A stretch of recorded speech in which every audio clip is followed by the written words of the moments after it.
Chicken ఉంది అంటే మనం కర్రీ చేసుకుంటాము, లేదంటే బిర్యానీలు అలా ఏదో ఒకటి చేసుకుంటూ ఉంటాం. కానీ ఈవినింగ్ స్నాక్స్గా కావచ్చు, లేదంటే ఏదైనా సైడ్ డిష్గా కావచ్చు, స్టార్టర్స్గా కావచ్చు, చికెన్ పకోడీ అదిరిపోద్దండి.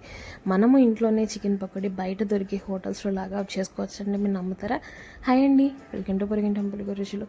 నేను ఈరోజు మీకోసము బయట హోటల్లో దొరికే అటువంటి క్రిస్పీ పకోడీ, అది కూడా చికెన్తో మనము లోపల జ్యూసీగా పైన క్రిస్పీగా ఎలా చేసుకోవాలో చూపించబోతున్నాను.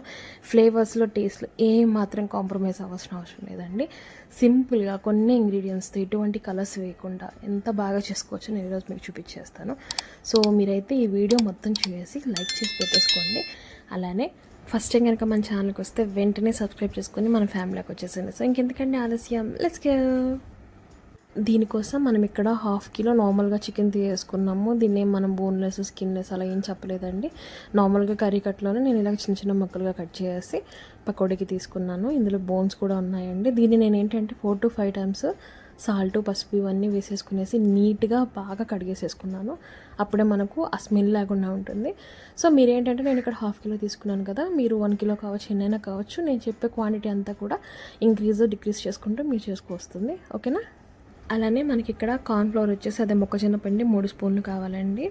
సాల్ట్ వచ్చేసి మన టేస్ట్కి తగినంత తీసుకునేసి నేను ఇక్కడ 1/2 స్పూన్ తీసుకున్నాను. ఇందులో వచ్చేసి 1/2 స్పూన్ జీలకర్ర పొడి, 1/2 స్పూన్ ధనియా పౌడరు, అలానే 1/2 స్పూన్ వచ్చేసి చికెన్ మసాలా కూడా తీసుకున్నాను. నేను హోమ్మేడ్ చికెన్ మసాలా వేసేసానండి ఇందులో.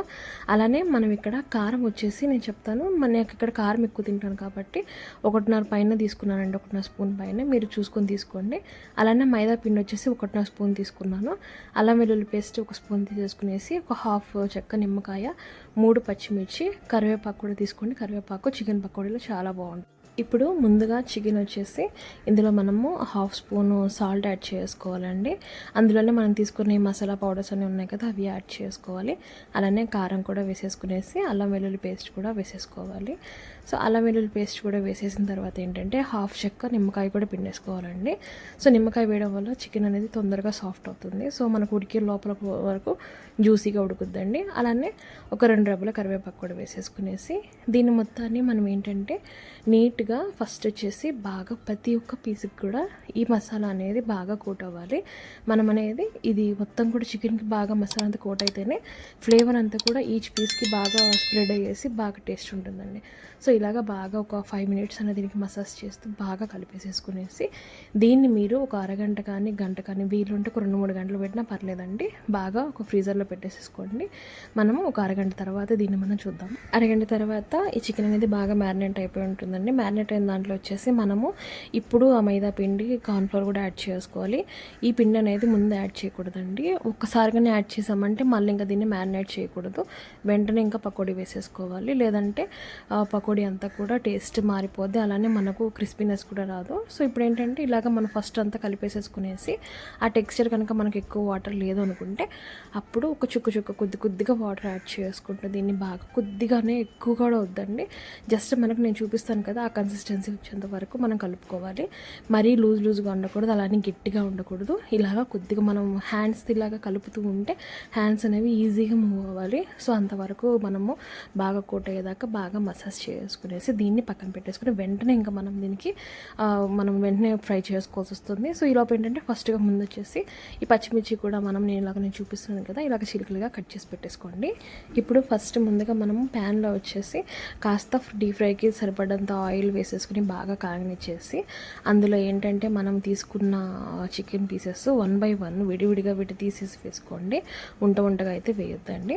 సో ఇలాగ విడివిడిగా వేసేసిన తర్వాత ఆయిల్ అనేది ఫస్ట్లో హై ఫ్లేమ్లోనే బాగా కాగుండాలి. వన్స్ ఇవి వేసేసిన తర్వాత ఫ్లేమ్ని మీడియంలోకి మార్చేసుకోవాలండి. అప్పుడే మనకు ఈ ముక్క అనేది లోపలికంతా ఉడుకుతుంది. లేదంటే పైన వరకు మాడిపోయినట్టు అయిపోద్ది, లోపల మటుకు మనకి ఇంకా అలానే ఉండిపోతుందండి. సో ఇలాగ మనం మీడియం ఫ్లేమ్లో చేసుకున్న తర్వాత వన్స్ మనకు ఈ చికెన్ అనేది బాగా ఉడికింది అనుకోండి, ఇప్పుడు ఈ చికెన్లో ఉన్న ఫస్ట్లో వచ్చినంత బబుల్స్ రావండి. అలా అని చెప్పి పూర్తిగా అయితే కామ్ అవ్వదు. కొద్దిగా బబుల్స్ తగ్గినప్పుడు మనకు చికెన్ కనిపించేటప్పుడు పైన లేయర్ కూడా కొద్దిగా క్రిస్పీగా అవుతుంది కదా, అప్పుడు ఇంకా దాన్ని మనం ఒక టిష్యూ పేపర్స్ వేసిన ఒక ప్లేట్లోకి తీసేసుకుంటే సరిపోద్ది. సో జాగ్రత్తగా నేను చెప్పినట్టుగా చేసుకునేసి ఒక ప్లేట్లోకి తీసి పెట్టేసుకోండి. ఇప్పుడు మనము సేమ్ ప్రాసెస్ మిగిలిన చికెన్కు కూడా చేయాలండి. ఆయిల్ కాస్త కాగనిచ్చేసి వెంటనే ఇవి చికెన్ పీసెస్ అన్ని 1 by 1 వేసేసుకున్న తర్వాత అప్పుడు మనము ఈ ఆయిల్ని ఫ్లేమ్ మీడియంలోకి అడ్జస్ట్ చేసుకునేసి అలానే ఫ్రై చేసుకోవాలి. ఆ తర్వాత వన్స్ మనకు ఆయిల్ కొద్దిగా బబుల్స్ తగ్గిన తర్వాత చికెన్ మీద కాస్త లేయర్ క్రిస్పీనెస్ వచ్చిన తర్వాత అప్పుడు మనం ఇంకా తీసేసుకునేసి ప్లేట్లో వేసేసుకుంటే సరిపోద్ది. సో ఇంక అంతే అండి. ఇలా అయితే మీరు ఎన్ని కేజీలైనా చేసుకోవచ్చు. ఈ టిప్స్ అన్నీ కొద్దిగా ఫాలో అవ్వండి, ఓకేనా. ఇలాగా మొత్తం కూడా మనం చేసేసుకున్న తర్వాత ఏంటంటే లాస్ట్లో అదే ఆయిల్లో కరివేపాకు, అలానే మనం చీలికలుగా చేసుకున్న పచ్చిమిర్చి, అలానే మీకు వీలు ఉంటే మీ దగ్గర ఉంటే మటుకు కొన్ని జీడిపప్పు వేసుకోండి, టేస్ట్ చాలా బాగుంటుందండి. సో కొన్ని జీడిపప్పు కూడా వేసేసుకునేసి వాటిని కూడా మనము బాగా మరీ మాడిపోకుండా నీట్గా లో ఫ్లేమ్లో పెట్టేసుకునేసి కాస్త ఈ పచ్చిమిర్చి మీద స్కిన్ అంతా కూడా కాస్త లూజ్ అయ్యేంత వరకు మనం దీన్ని ఫ్రై చేసుకునేసి ఈ చికెన్ పకోడీలోకి యాడ్ చేసుకుంటే ఫ్లేవర్ టేస్ట్ అన్నీ అదిరిపోతాయి. సో అంతే అండి, చికెన్ పకోడీ చాలా సింపుల్గా చేసుకున్నాం కదా. ఈ పకోడీ మనము కావాలంటే శనగపిండి, బియ్యపిండి కూడా యూస్ చేసి చేసుకోవచ్చు.